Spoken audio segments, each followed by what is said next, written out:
ক্ষমতায় বসার পর যুক্তরাষ্ট্র থেকে অবৈধ অভিবাসীদের বিতাড়িত করার পরিকল্পনা আগে জানিয়েছিলেন দেশটির নবনির্বাচিত প্রেসিডেন্ট ডোনাল্ড ট্রাম্প। সোমবার আরেকটি পরিকল্পনার কথা নিশ্চিত করেছেন তিনি। সেটি হল সীমান্ত নিরাপত্তা দিয়ে জাতীয় জরুরি পরিস্থিতি জারি করবেন আর অবৈধ অভিবাসীদের তাড়াতে সামরিক বাহিনীকে ব্যবহার করবেন তিনি।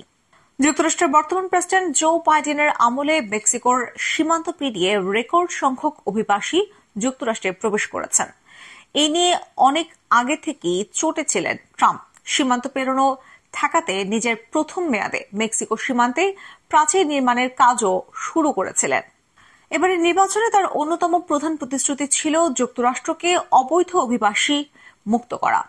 ট্রাম্পের মালিকানাধীন সামাজিক যোগাযোগ মাধ্যম ট্রুথ সোশ্যালে রক্ষণশীল একজন অধিকার কর্মী লিখেছিলেন, অবৈধ অভিবাসীদের বিতাড়িত করার প্রকল্পে বাইডেন হস্তক্ষেপ করেছিলেন।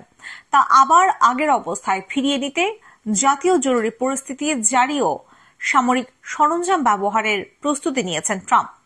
পরে ওই পোস্ট শেয়ার করে ট্রাম্প লিখেছিলেন, সত্যি 5 নভেম্বরের নির্বাচনে ডেমোক্রেটিক পার্টির প্রার্থী কামালা হ্যারিসকে বড় ব্যবধানে পরাজিত করেন রিপাবলিকান পার্টির ট্রাম্প। আগামী 20 জানুয়ারি হোয়াইট হাউসে ক্ষমতায় বসবেন তিনি। তবে এর আগেই নিজের প্রশাসন গোছানোয় মন দিয়েছেন।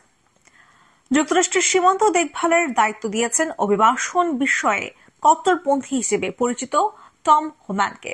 মার্কিন সরকারের তথ্য অনুযায়ী যুক্তরাষ্ট্রে বর্তমানে 1,10,00,000 মানুষ অবৈধভাবে বসবাস করছেন। ট্রাম্প যদি পরিকল্পনা অনুযায়ী অবৈধ অভিবাসীদের তাড়ানো শুরু করেন তাহলে তা সরাসরি প্রায় 2 কোটি পরিবারের উপর প্রভাব ফেলবে বলে আশঙ্কা করা হচ্ছে।